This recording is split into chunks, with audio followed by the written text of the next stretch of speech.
ಈ ರೀತಿ ಎಲ್ಲ ಹಂತದಲ್ಲೂ ನಮ್ಮ ನೀರು ನಮ್ಮ ಹಕ್ಕು ಅಂತ ಹೇಳಿ ಯಾವ ವಿಚಾರನೂ ಇಲ್ಲ. ಈಗ ಇನ್ನೊಂದು ಹೊಸದಾಗಿ ನಮ್ಮ ತೆರಿಗೆ ನಮ್ಮ ಹಕ್ಕು. 77 ವರ್ಷದಲ್ಲಿ ಯಾವ ರೀತಿ ಫೈನಾನ್ಸ್ ಕಮಿಷನ್ಗಳು ನಿರ್ಣಯಗಳು ಮಾಡಿದ್ದಾರೆ, ಒಂದು ವ್ಯವಸ್ಥೆ ಇದೆ, ಆ ವ್ಯವಸ್ಥೆಯ ಪ್ರಕಾರವಾಗಿ ನಡ್ಕೊಂಡ್ ಬಂದಿರೋದು.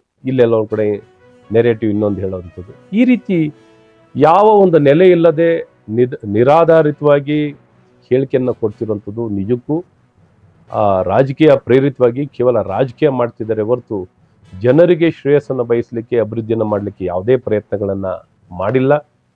ಹಾಗಾಗಿ ಇವತ್ತು ಕಾಂಗ್ರೆಸ್ ಪಕ್ಷ ಸಂಪೂರ್ಣವಾಗಿ ಅಪ್ರಸ್ತುತವಾಗಿರುವಂಥ ಒಂದು ಪಕ್ಷ. ಇವತ್ತು ಕಾಂಗ್ರೆಸ್ಗೆ ಪ್ರತಿ ಪಕ್ಷದ ಅಧಿಕೃತ ಸ್ಥಾನವೂ ದಕ್ತಿಲ್ಲ. ಹಾಗಾಗಿ ಕಾಂಗ್ರೆಸ್ಗೆ ಯಾಕೆ ವೋಟ್ ಹಾಕಬೇಕು? ಕಾಂಗ್ರೆಸ್ಗೆ ವೋಟ್ ಹಾಕೋದ್ರಿಂದ ಇವತ್ತು ಏನೂ ಪ್ರಯೋಜನ ಇಲ್ಲ.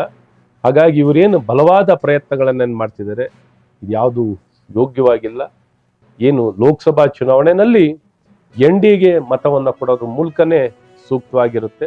NDA ಅಧಿಕಾರಕ್ಕೆ ಬರೋ ಮೂಲಕ ಒಂದು ಸ್ಥಿರವಾದ, ಸುಭದ್ರವಾಗಿರುವಂಥ, ಅಭಿವೃದ್ಧಿ ಪೂರ್ವಕವಾಗಿರುವಂಥ, ಪ್ರಗತಿಪರವಾದಂಥ ಸರ್ಕಾರ ಕೊಡಲಿಕ್ಕೆ NDAಯಿಂದ ಮಾತ್ರ ಸಾಧ್ಯ. ಕಾಂಗ್ರೆಸ್ಸಿಂದ UPA ಸರ್ಕಾರದಿಂದ ಏನೂ ಪ್ರಯೋಜನ ಇಲ್ಲ. ಅವ್ರು ಏನು ಹೋಲಿಕೆಯನ್ನು ಮಾಡಬೇಕಾಗಿದೆ, ನಾನು ಕಾಂಗ್ರೆಸ್ ಪಕ್ಷಕ್ಕೆ ಸವಾಲನ್ನು ಹಾಕ್ಲಿಕ್ಕೆ ಇಷ್ಟಪಡ್ತೀನಿ. 10 ವರ್ಷದ UPA ಸರ್ಕಾರ, 10 ವರ್ಷದ NDA ಸರ್ಕಾರ ಹೋಲಿಕೆ ಆಗಲಿ, ಕಂಪೇರ್ ಮಾಡಿ. ಇವತ್ತು ಇಲ್ಲಿ ಸಿದ್ದರಾಮಯ್ಯನವ್ರ ಚುನಾವಣೆ ಅಲ್ಲ, ಇದು ಶಿವಕುಮಾರ್ ಅವ್ರ ಚುನಾವಣೆ ಅಲ್ಲ, ಇದು ದೇಶದ ಚುನಾವಣೆ. ಹಾಗಾಗಿ ಇದುವರೆಗೂ UPA ಸರ್ಕಾರ ಅವರ 10 ವರ್ಷ ಕಾಲದಲ್ಲಿ ಏನ್ ಮಾಡಿದ್ದಾರೆ, 10 ವರ್ಷ ಕಾಲದಲ್ಲಿ NDA ಸರ್ಕಾರ ಏನ್ ಮಾಡಿದ್ದಾರೆ.